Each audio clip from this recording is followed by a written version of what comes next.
Hombre Nuevo Digital presenta Pura Vida Cultural. Pura Vida Cultural. Con Elisa González. Hola, ¿qué tal, queridos amigos? Aquí estamos nuevamente disfrutando en este domingo la pura vida cultural.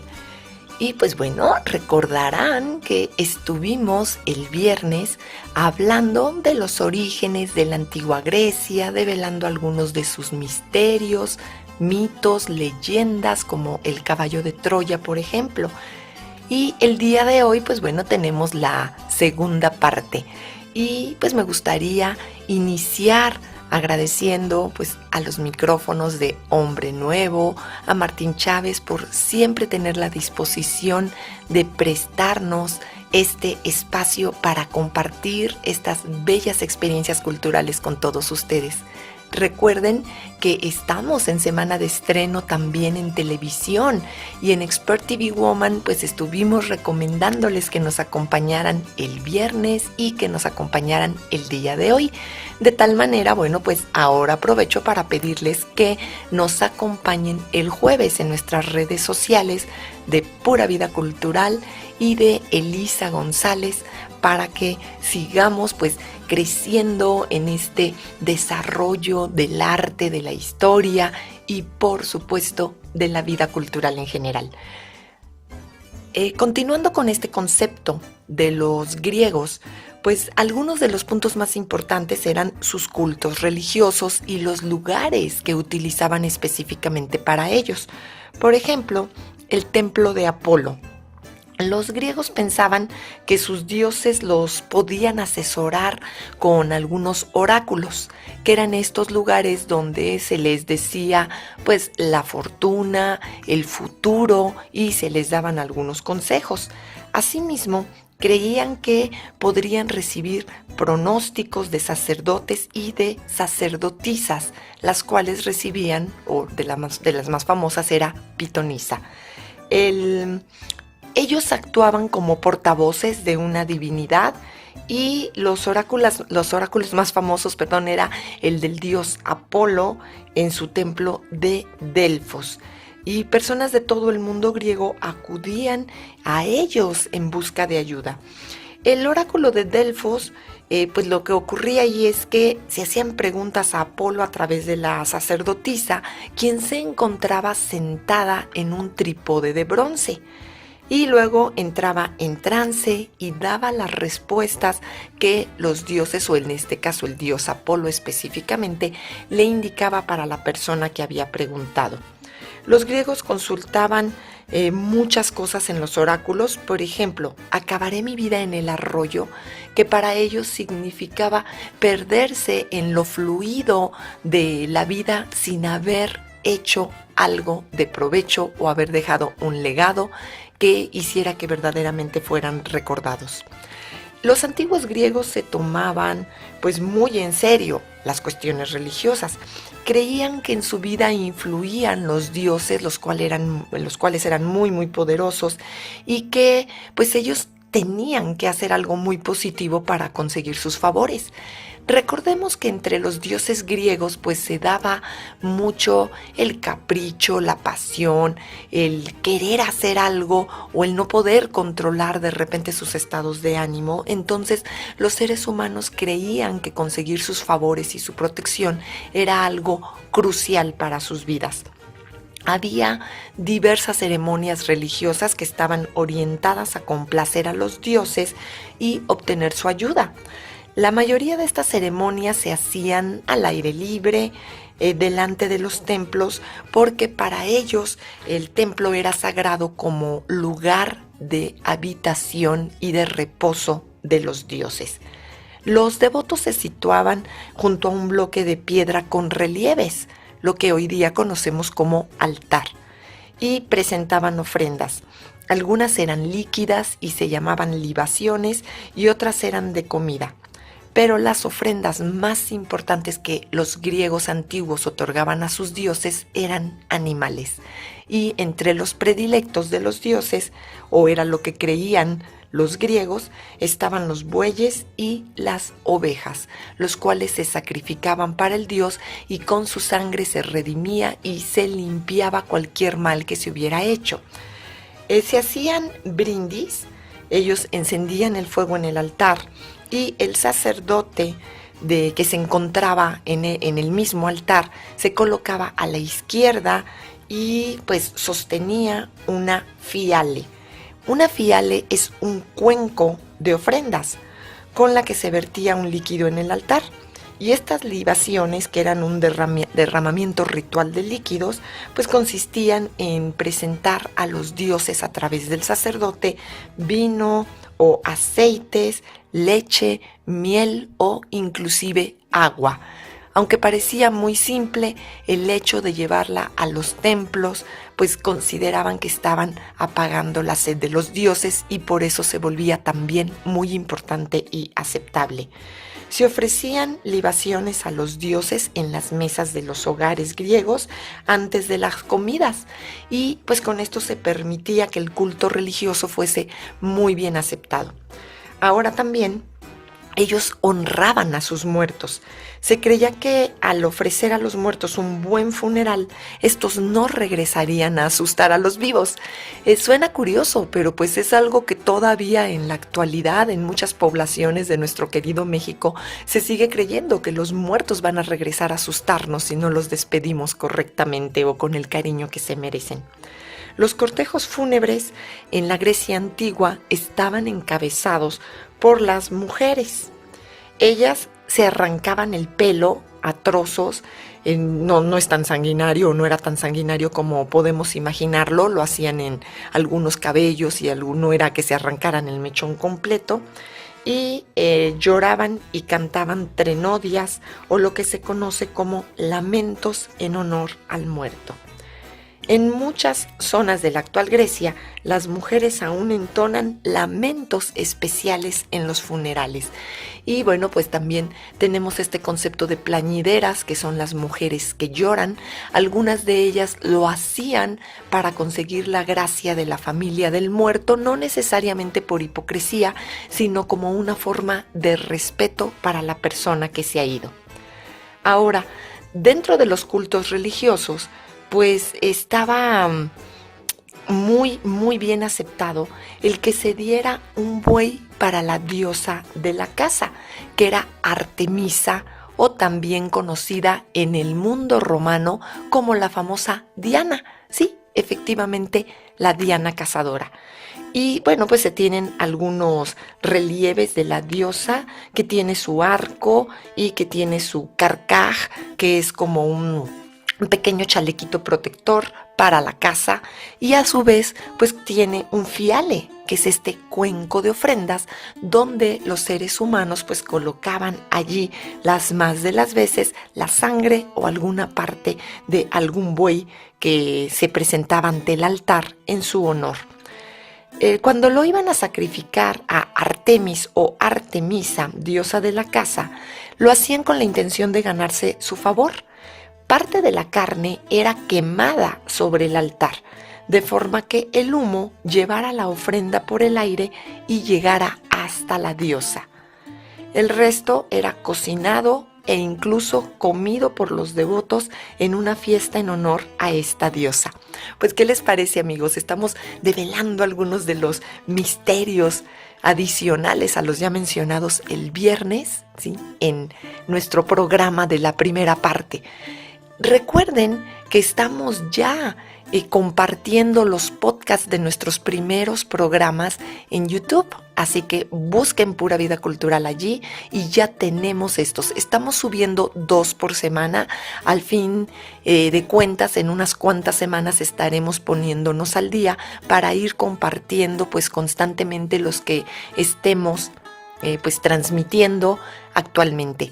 Les recuerdo que nuestros programas son a las 9 de la mañana, pero hay repeticiones porque a veces me mandan mensajes a través de las redes sociales diciéndome: Elisa, no te pude escuchar, ¿cómo le hago? Todavía no hay el podcast. Les recuerdo que tenemos repeticiones en este mismo día o en el viernes a las 3 de la tarde, a las 9 de la noche, y para quienes nos escuchan más allá de nuestras fronteras o que inclusive andan de viaje o les gusta desvelarse o están despiertos en la madrugada, pues los sábados y los lunes a las 3 de la mañana tenemos otra repetición. Así que no se nos despeguen, amigos. Y bueno, continuando con esta idea de los cultos, algo muy interesante eran que se presentaban pequeñas y grandes ofrendas.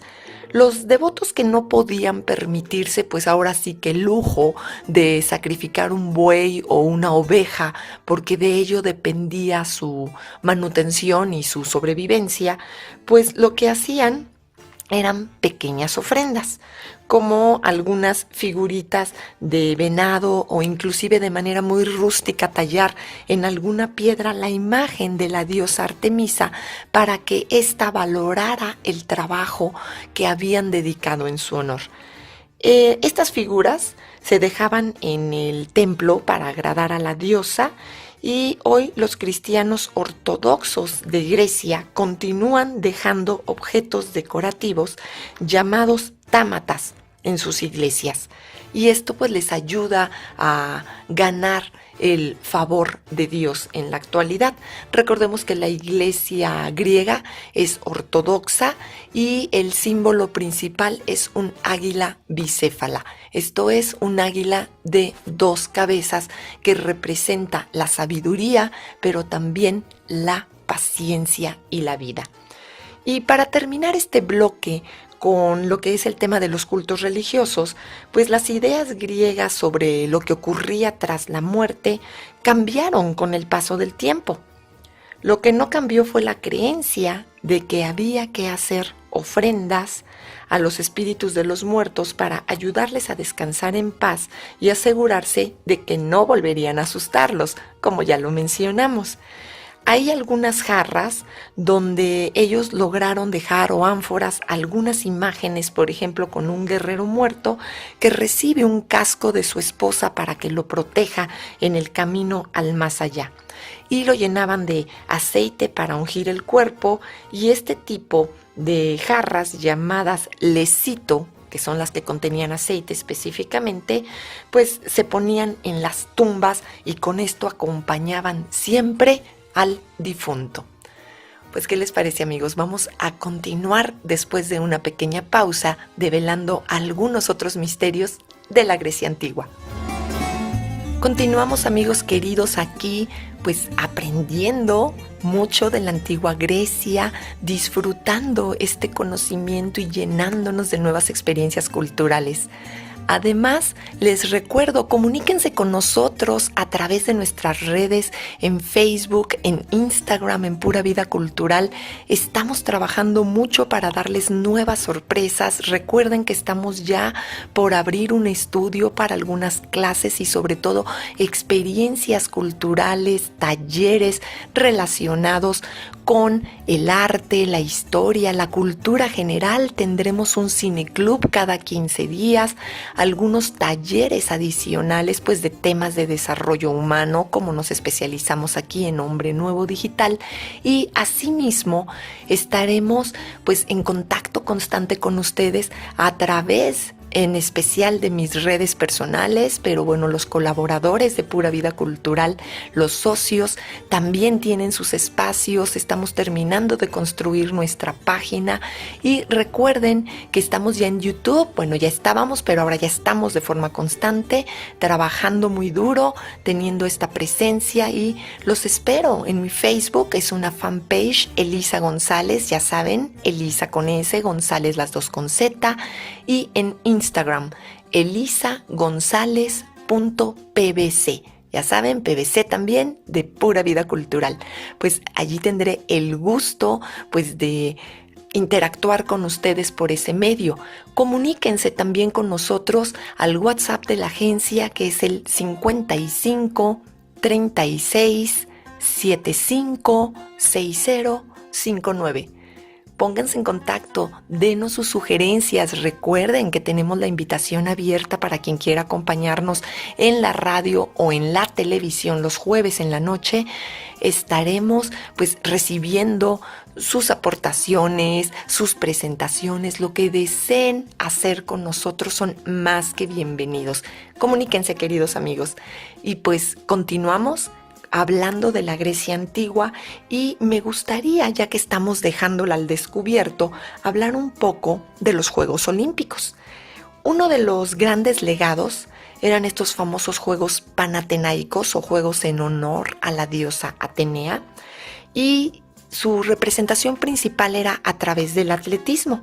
Los griegos celebraban pues estas competiciones atléticas en sus festivales religiosos, y cada 4 años en Olimpia, esta bellísima ciudad pequeñita, pero que tiene un museo de sitio y que puede uno recorrer este lugar. Y que, por cierto, pues aprovecho para saludar a mi queridísima amiga Olimpia, quien recibe este nombre en honor a las Olimpiadas de 1968 en nuestro bello país, y con quien tuve el gusto, pues ya hace algunos años, de visitar Europa, y particularmente pasamos unos días maravillosos en Grecia. Y visitamos Olimpia precisamente, caminamos por sus pequeñas calles y callejuelas y tuvimos la oportunidad. Yo le dije, vamos a correr en el Estadio Olímpico. Estuvimos en el pebetero, en el que cada 4 años se enciende la llama olímpica que le da la vuelta al mundo antes de que los Juegos sean inaugurados. En realidad es una experiencia, o fue una experiencia, y sigue siéndolo al recordarla, espectacular. Entonces, les comentaba que el festival más importante de la antigua Grecia era el que se celebraba pues cada 4 años en este lugar y que se hacía en honor a Zeus. De hecho, aquí se encontraba la estatua de Zeus, que, como dato curioso, es una de las 7 maravillas del mundo antiguo. Y de hecho, pues ahorita estoy precisamente recibiendo un mensaje de por qué no se hace un programa de las 7 maravillas. Si les parece bien, pues próximamente o inclusive la próxima semana podría ser un buen tema hablar de las 7 maravillas del mundo antiguo. Creo que hay muchísimo que decir y muchísimas leyendas. Entonces, decenas de miles de hombres de todo el mundo griego viajaban para asistir a los Juegos Olímpicos. Eran tan importantes que inclusive en tiempos de guerra, se pueden imaginar, los pueblos paraban la guerra completamente para competir. Ya sé que suena de repente un poco ilógico de si ya pararon la guerra, ¿por qué después de los Juegos Olímpicos continuarla? Pero recordemos que la idiosincrasia y este actuar de los pueblos pues es autodirigido y ellos tenían sus motivos. El dar una competición atlética en honor a los dioses o en honor a Zeus específicamente, el dios máximo del Olimpo, pues evidentemente era motivo suficiente para detener la guerra o cualquier otro acontecimiento. Los atletas entonces competían por la fama y por la gloria para ellos mismos, pero también para sus ciudades, como ocurre en la actualidad. Estos juegos eran tan importantes que en una ocasión los griegos celebraban su cultura común y que inclusive dejaban de llamarse pues espartanos o dejaban de llamarse corintios, etcétera, para llamarse todos a sí mismos griegos. De esa manera o de esa envergadura era la importancia de los Juegos Olímpicos.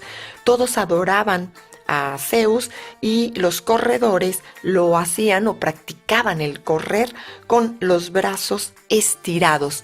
Es una posición pues que podemos señalar como un poco forzada, pero que definitivamente significaba que tenían los brazos abiertos a la gloria, a la fama y sobre todo al honor a Zeus. El estadio pues tiene todavía hasta la fecha una entrada en forma de arco y por allí pasaban los atletas a la pista de correr. y se hacía o se formaba un largo y oscuro túnel, y al final de él, cuando salían a la luz del sol, pues eran aclamados por los vítores de miles de emocionados espectadores. Las carreras pues incluían varias competiciones. Había carreras cortas de 200 metros que suponían una vez la longitud del estadio. Las carreras largas de 4.800 metros consistían en 24 vueltas, y estos atletas pues se separaban en corredores de distancias cortas y corredores de fondo, exactamente como los conocemos ahora. El premio para quienes eran victoriosos era una corona de hojas de olivo, muy importante en la antigüedad, y era el único premio que se le daba a los vencedores. La victoria les traía, por supuesto, prestigio y fama. Los vencedores daban gran prestigio y honor a su patria. Eran tratados como celebridades, se les hacían poemas e incluso llegaban a erigirse estatuas medianas o grandes en su honor. Inclusive en la Grecia antigua, pues algunas de estas estatuas sabemos que existían por descripciones escritas o por algunos dibujos que llegaron a encontrarse o pequeños relieves. Sin embargo, en Roma se hacían algunas copias en mármol de las grandes esculturas en bronce que se habían hecho en Grecia. El discóbolo, por ejemplo, es una de ellas, porque durante Roma preferían hacerlo en mármol porque la mayoría de estos estaban en el exterior y pues decoraban o engalanaban las plazas públicas, y mientras que en la Grecia antigua por lo regular eran de bronce macizo. Otra de las pruebas de los Juegos Olímpicos eran las luchas. La lucha era una prueba verdaderamente agotadora. Los ganadores iban luchando entre sí hasta que solo quedaba uno. Y un luchador ganaba al hacer que su contrario tocara el suelo con las rodillas 3 veces. Había pocas reglas y los luchadores solían intentar incluso romperse los dedos. Así de marcado era el triunfo para ellos. Por otra parte, uno de los deportes más importantes y que eran además muy demandantes era el lanzamiento de disco, el cual formaba parte del pentatlón. Ya saben, 5 pruebas que junto con el salto, la carrera, la lucha y el lanzamiento de jabalina, pues se les exigía cumplir con toda dignidad y con toda gloria a los atletas. El deporte del disco pues fue olvidado realmente durante miles de años, hasta que en 1896 se celebraron en Atenas los primeros Juegos Olímpicos de la era moderna, y allí fue donde se retomó hasta nuestros días. Hacían algunas representaciones al término de los Juegos Panatenaicos, así como ahora que tenemos las fiestas de clausura. La fiesta de inauguración pues consistía en encender el fuego nuevo, cosa que ahora, bueno, pues ocurre con antelación. Como decíamos, la flama olímpica o llama olímpica le da la vuelta al mundo y se hace la ceremonia de encendido en lo inaugural. En la clausura, los griegos antiguos realizaban diversos rituales, y entre ellos representaciones de batallas navales, aunque de las más famosas pues eran las que retomaron los romanos y que realizaban en el Coliseo. Para mencionar una de las batallas navales más famosas, en el año 406 a.C., naves de guerra tanto atenienses como espartanas se enfrentaron en lo que se conoce como su más grande batalla naval, la de las Arginusas, en el Mediterráneo. Las naves eran trirremes, que significa 3 filas de remos. Se conocían como las más rápidas y mortíferas del mundo antiguo. Los soldados estaban en cubierta y los remeros bajo esta. Durante todo el día, pues las naves en verdad se estuvieron embistiendo con mucha furia, a través de sus proas de bronce plateado. Al final pues quedaron destrozados o hundidos 73 barcos espartanos y 25 atenienses, y hubo 20,000 muertos. Algunos no murieron de inmediato, quedaron moribundos. Los atenienses ganaron en las Arginusas, pero perdieron una guerra de 27 años, ¿sí? Con todas las pérdidas que esto conlleva. Aquí, pues, se hacían estas representaciones, como les mencionaba, y se hacían en honor a los dioses por el triunfo. Es importante destacar que los Juegos Olímpicos pues son una herencia del mundo antiguo, y que en lo que es el deporte, la hospitalidad, la hermandad, la lealtad, el honor principalmente, pues se siguen basando en lo que eran los cánones de la antigua Grecia. ¿Qué les parece, amigos? Si les está agradando todo esto, coméntenoslo, y pues bueno, continuamos después de una pequeña pausa. Gracias por continuar con nosotros, queridos amigos, y me gustaría dedicar la mitad que queda de nuestro programa a un tema que verdaderamente nos apasiona en Pura Vida Cultural, que es el teatro. Y para hablar de él he invitado al encargado de Cultura Teatral y Energía Escénica de nuestra agencia, y a quien ustedes ya conocen, el productor y director de cine, televisión y teatro, el primer actor, Juan Antonio Edwards, a quien cedo el micrófono. Hola, ¿qué tal? Hoy vamos a hablar sobre teatro griego. Les vamos a hacer un pequeño recuento de por qué se hacía, en dónde se hacía, pues para que nos vayamos enterando un poquitito de la civilización griega y el por qué se empezó a hacer el teatro.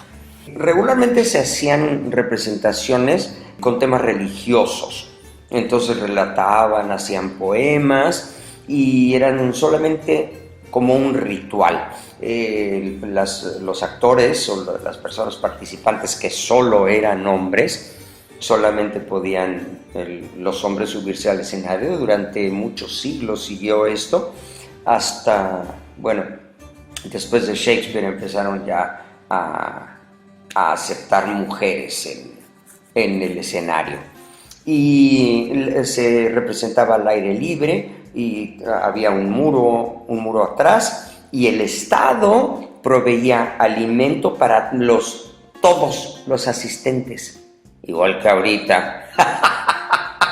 No, necesitamos mucho apoyo de gobierno, como hubo hace muchos años con la Compañía Nacional de Teatro, con esas grandes producciones subvencionadas por el gobierno, con grandes actores, grandes directores. Y bueno, pues esto lo hacía el gobierno griego, porque no solamente le daba a comer a los actores, le daba a comer a todo el público, y obviamente a los actores, digo, ¿no? También de algo uno tiene que vivir. Y también invitaba a los que no tenían recursos, pasaban gratis. ¿Por qué? Porque el teatro es cultura, y la cultura no tiene que ser aburrida. La palabra teatro se refiere al sitio donde se encuentran los espectadores y los actores. Puede haber una función sin público, pero no puede haber un público sin función. O sea, son dos elementos que deben existir en el teatro. Los géneros pues se dividen en grupos de comedia y tragedia. Y también se hacía mucha burla sobre las clases sociales en comedia, porque no te podías burlar de ninguna persona importante. Entonces hacían una especie como de parodia sobre lo que le había sucedido a determinada persona, a determinado gobernante. Hasta los reyes se burlaban en los teatros, haciendo parecer a alguien que tuviera algunos rasgos físicos, o solamente vistiéndose como esa persona, para poder expresar lo que el público o lo que la gente sentía a través de los actores. Es una forma de escape, es una forma de protesta. Y se usaban regularmente máscaras. Las máscaras, pues así como conocemos la máscara de la tragedia y la comedia, se usaban una serie de máscaras con diferentes actitudes, y las personas se ponían la cara llena de barro para que fuera como la base para todas estas máscaras. Así como pues ahora se usa el maquillaje, antes solo se usaban máscaras. Es más, bueno, con esto del barro a mí me viene a la mente como que ya estaban inventando el green screen, o sea, el que ellos eran como personajes neutros y solamente las máscaras eran las que actuaban. Entonces se me hace una interesante comparación esta, porque pues ahora sí que el teatro es el papá, la mamá de la televisión, del cine, de todas estas grandes producciones. Todo empieza con un guión en el teatro, con actores y público. Y pues ya dejaron de ser solamente rituales y empezaron a surgir pues los grandes escritores. Había una parte que se llamaba el coro. Regularmente llegaban a poner, no sé, 20, 30, 50 hombres, pero Sófocles dijo, espérame tantito, ya no caben en el presupuesto. Entonces estableció su número en 15. Posteriormente el coro, que era el que acompañaba siempre al protagonista, el que repetía las cosas y siempre estaba como de testigo incólume ante todo lo que estaba pasando, poco a poco el coro fue desapareciendo. El público era de todos los estratos sociales. Ahora todo el mundo dice, ay, claro, abajo y los de más cerca son los más caros. Pues no. En esa época la parte de abajo era para el pueblo, hasta para los que no podían pagar, y las partes altas o los balcones es donde iba la gente adinerada, como para no mezclarse con la chusma. La tragedia griega es un género teatral que se caracteriza por dos formas expresivas. Una dionisíaca, relacionada con la música y la embriaguez, y la otra caracterizada por la contención y la mesura, o sea, los reventados y los super serios. Y revela los problemas del mundo griego. Su acción se sitúa en el cruce de dos mundos, un heroico del género del héroe homérico y el mundo del guerrero ciudadano o la polis, la comunidad mayor en la Grecia antigua. Pues bueno, hablemos algunos de los autores y representantes de la tragedia. Esquilo, 525 al 456 a.C., es considerado el creador de la tragedia griega. Todo está basado en temas mitológicos. Todos los personajes son dioses, semidioses, seres sobrehumanos, y obviamente hablando en un idioma grandilocuente y metafórico. Viven pasiones tormentosas y son arrastrados por la fatalidad. Es más, hago un paréntesis, en que actualmente hay un libro que se llama Save the Cat, que está descubriendo de alguna manera las fórmulas que se usaban para los guiones desde que se iniciaron los guiones. Les recomiendo leer este libro de Save the Cat. Ahorita les digo el autor. Sófocles incorporó diversas innovaciones a este género. Ya el coro hacía coreografía, por eso se llama así, y no son bailables, es coreografía. Sófocles relata los sufrimientos de los hombres expuestos a las situaciones extremas que les depara el destino. La voluntad y la toma de decisiones fueron los temas principales de sus obras. Eurípides. Hemos visto muchísimas obras de Eurípides. Bueno, yo sí. ¿Alguien más? Levante la mano, marque, llama ya. Él se dedicó por completo a plasmar en la tragedia griega los problemas y pasiones de sus contemporáneos. Aunque no se conservan ni el 10% de las cientos de obras escritas por Aristófanes, Esquilo, Sófocles y Eurípides, los temas, estructuras y conflictos que reflejaban en sus obras siguen permeando la manera en la que escribimos y hacemos teatro, cine, televisión y ahora las nuevas tendencias por internet.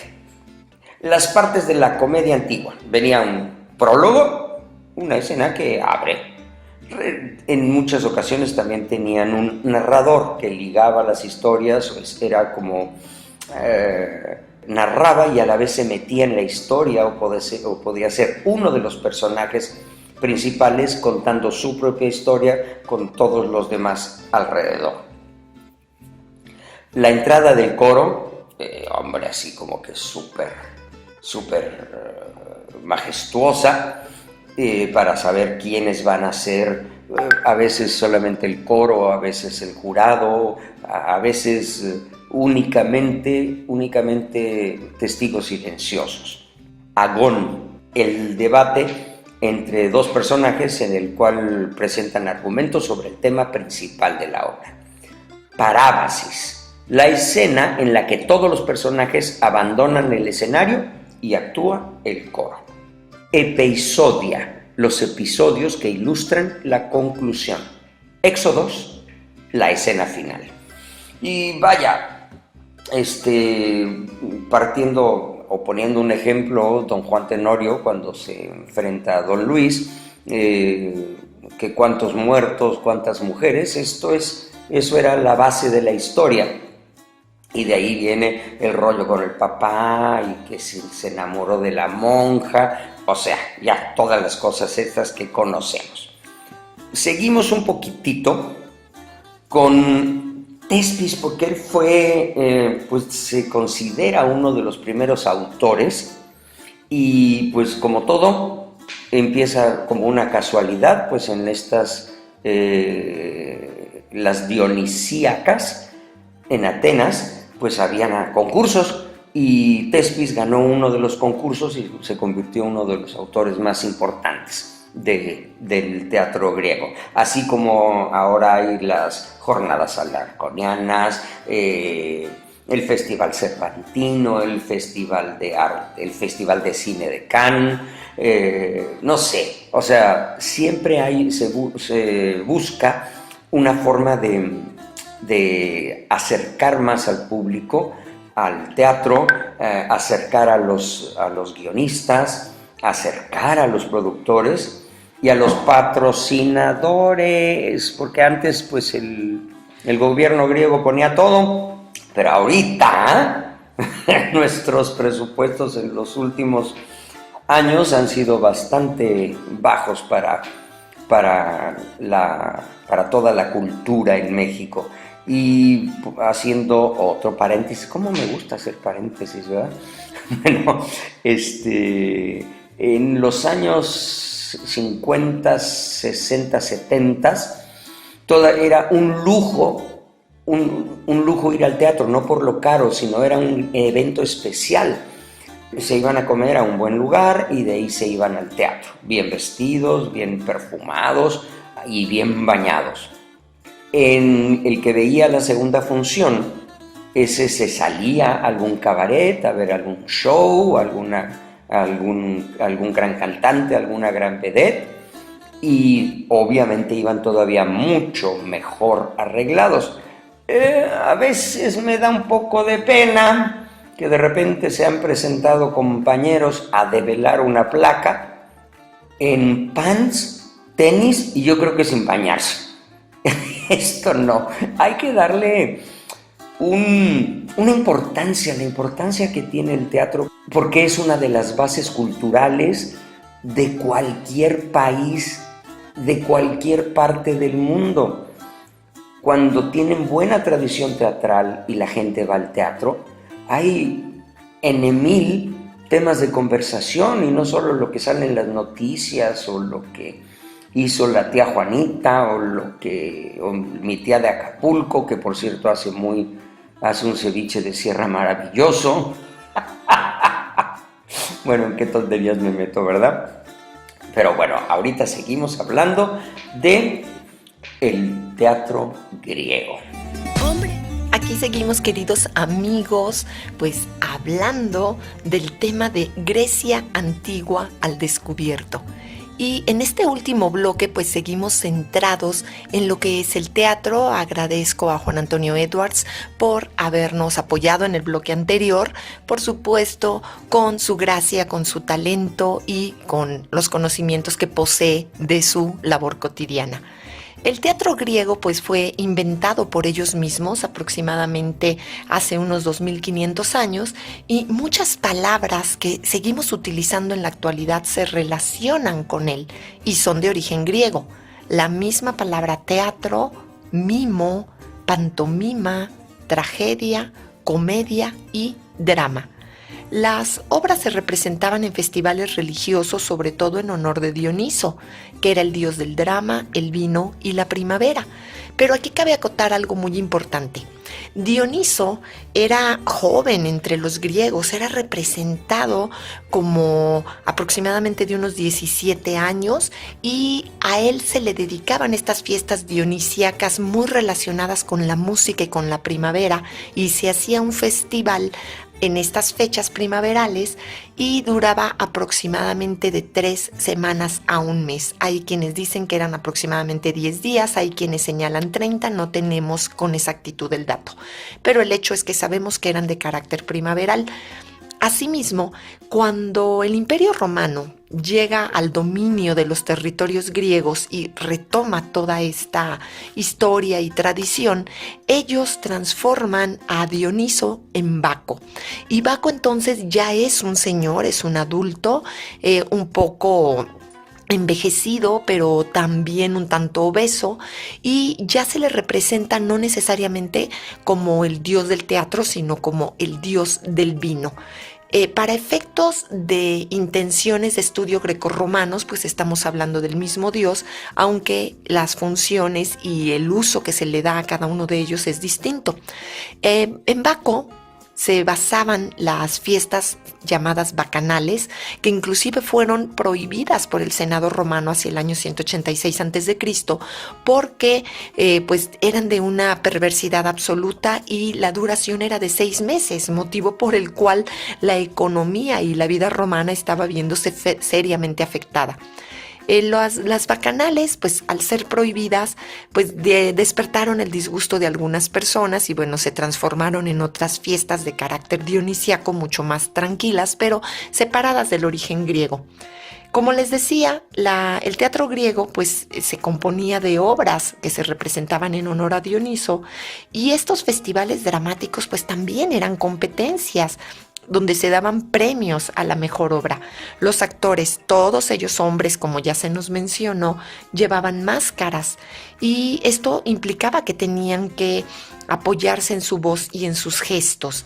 Efectivamente, el gobierno de la poli, como ya nos señaló Juan Antonio, pues apoyaba muchísimo el desarrollo teatral, y el teatro mismo, como espacio, pues si bien estaba dividido para las diferentes clases, nada de que fuera totalmente separado, sino que todos tenían derecho a acceder a la cultura, pues aún los que se encontraban más lejanos del escenario podían ver pues los gestos que eran representados en estas máscaras y que debían exagerarse para poder pues ser perfectamente visualizados. El coro efectivamente inició con grupo muy grande y después se redujo. Eran hombres que cantaban, danzaban y hablaban inclusive todos al unísono, como un único personaje, y hacían preguntas a los actores, comentaban la acción e incluso ellos llegaban a explicar la obra al público. Y pues en la realidad es que el teatro griego no nada más se basaba en el coro, sino que también se basaba de manera muy importante en la música, la cual era fundamental. El instrumento más popular era el que se conoce como aulos o flauta doble, que acompañaba en los bailes y canciones durante las obras, y que por descripciones sabemos que hubo diferentes estilos de música griega, pero no dejaron algo por escrito, de tal manera que solo podemos imaginar cómo sonaba. Había representaciones especiales que se llamaban mascaradas, y eran obras que se hacían solamente con 3 actores. Y gracias al uso de estas máscaras ya mencionadas, cada actor representaba varios papeles. Inclusive se sabe que podían llegar a ser 6 o 7 papeles cada uno, como si hubiera una compañía completa en el escenario, aunque solamente eran 3 personajes o 3 personas. Y llegaban a ser papeles no únicamente de hombres, sino también de mujeres. Los rasgos exagerados de las máscaras ayudaban a los que se sentaban lejos del escenario, como ya les mencioné, para que pudieran reconocer los diferentes tipos de personajes. Se han encontrado algunas esculturas y algunos relieves de las máscaras grotescas, de la comedia, y la máscara pues verdaderamente triste de la tragedia. Dentro de lo que es la representación escénica, pues tendríamos que mencionar lo que es el espacio teatral, y destaca entre todos los teatros, aunque evidentemente tenemos el Odeón de Herodes Atticus, por ejemplo, y algunos otros.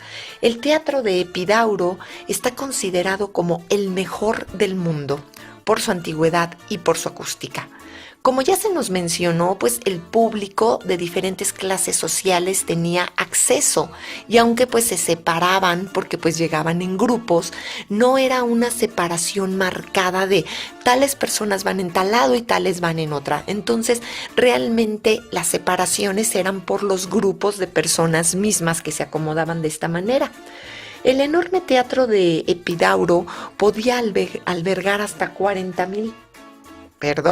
14,000 espectadores, y había 55 filas. El teatro estaba dividido presentado en la ladera de una colina, pero estaba tan bien diseñado que incluso desde la fila más alta se podía ver bien y escuchar a los actores perfectamente.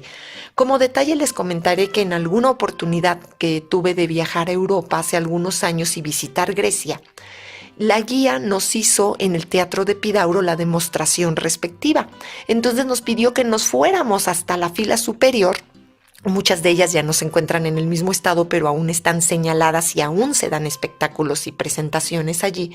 Y ella hablaba, como lo estoy haciendo yo en este momento, sin gritar.